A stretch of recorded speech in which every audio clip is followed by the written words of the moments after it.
La Atlántida. La leyenda del enigmático continente. Atlántida. Es el nombre de la legendaria isla desaparecida en el mar. Ficción, realidad, fantasía, licencia poética, utopía, son algunos de los términos que no se pueden dejar de lado a la hora de tratar el tema. A lo largo de los siglos, la Atlántida ha permanecido en el enigma de nuestra historia. La historia atlántida ha seducido desde hace generaciones la imaginación de los hombres, la incógnita de su situación, y lo trágico de su destino siempre ha intrigado al hombre. Por desgracia, la mayor parte de esa literatura carece de valor desde el punto de vista científico y no puede ser tenida en cuenta por los hombres de ciencia. Durante gran parte de nuestra vida hemos escuchado hablar de la Atlántida, sus misterios, su civilización avanzada, su ordenamiento social, su gran extensión y obviamente su desaparición sin rastros. Pero la pregunta es, ¿realmente existió la Atlántida? Como se sabe, las primeras noticias acerca de la Atlántida remontan a los tiempos clásicos y se contienen especialmente en el texto del filósofo griego Platón, en una conversación entre Timeo y Critías.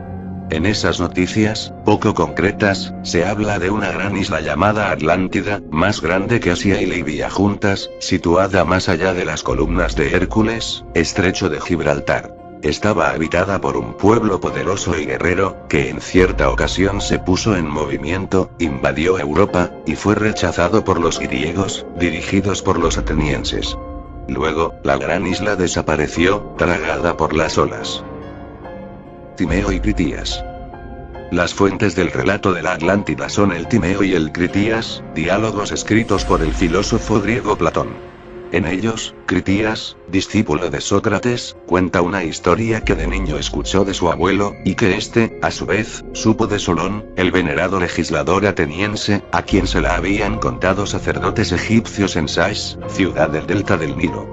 La historia, que Critías afirma verdadera, se remonta en el tiempo a 9000 años antes de la época de Solón, para narrar cómo los atenienses detuvieron el avance del imperio de los atlantes, belicosos habitantes de una gran isla llamada Atlántida, situada más allá de las columnas de Hércules y que, al mismo tiempo de la victoria ateniense, desapareció en el mar a causa de una violenta catástrofe y un gran diluvio.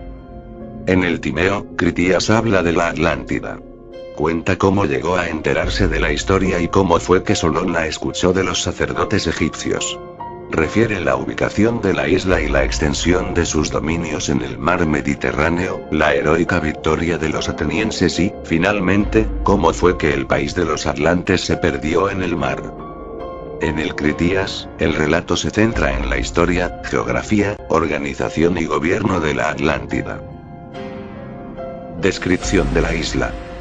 Los textos de Platón señalan la geografía de la Atlántida como escarpada, a excepción de una gran llanura de forma oblonga de 3000 por 2000 estadios, rodeada de montañas hasta el mar.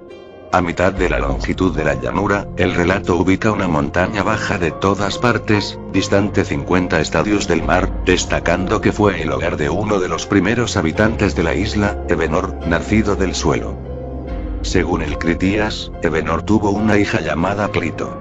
Cuenta este escrito que Poseidón era el amo y señor de las tierras atlantes, puesto que, cuando los dioses se habían repartido el mundo, la suerte había querido que a Poseidón le correspondiera, entre otros lugares, la Atlántida. He aquí la razón de su gran influencia en esta isla.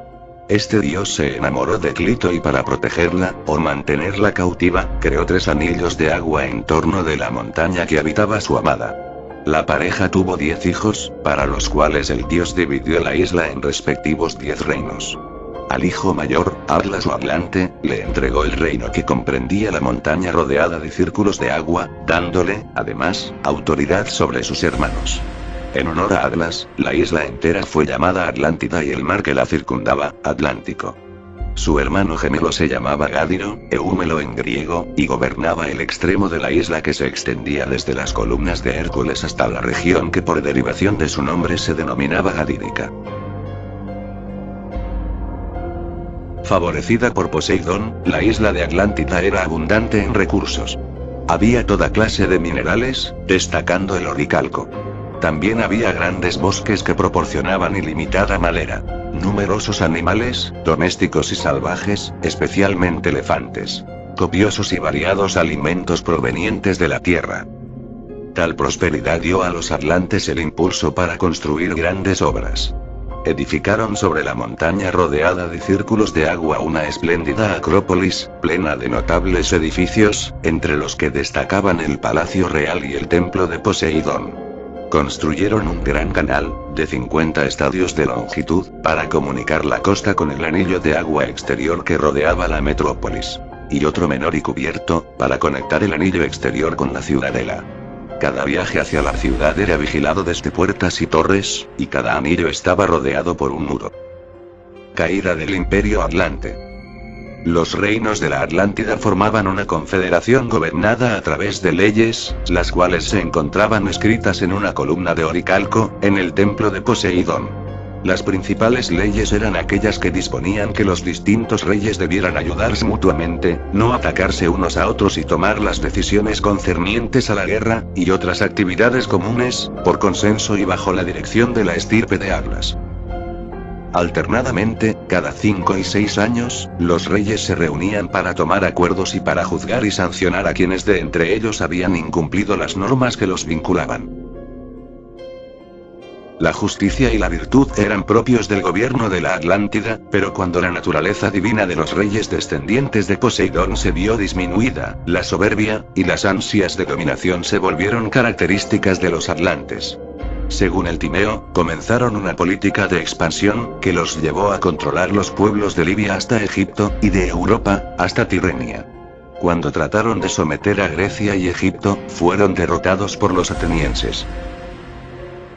El Critias señala que los dioses decidieron castigar a los atlantes por su soberbia, pero el relato se interrumpe en el momento en que Zeus y los demás dioses se reúnen para determinar la sanción.